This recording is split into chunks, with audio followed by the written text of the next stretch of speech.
চিন্তা করো, আজ তুমি পৃথিবীতে আছো, আলো আছে, প্রিয়জন আছে, কথা বলার মানুষ আছে, কিন্তু একদিন সব ফুরিয়ে যাবে।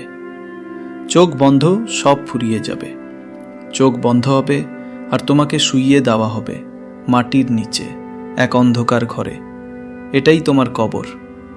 প্রথম রাতটা হবে নিঃশব্দ, চারপাশে শুধু অন্ধকার আর একা তুমি।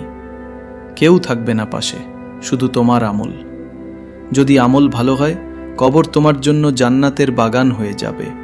আর যদি আমল খারাপ হয়, তাহলে সেই কবর হবে জাহান্নামের এক টুকরো আগুন। তাই ভাই, এখনো সময় আছে। তওবা করো, নামাজে ফিরো, আল্লাহর দিকে ফিরে যাও। কারণ আজ আমরা কবরে নই, কিন্তু একদিন কবর আমাদের ঘর হবে।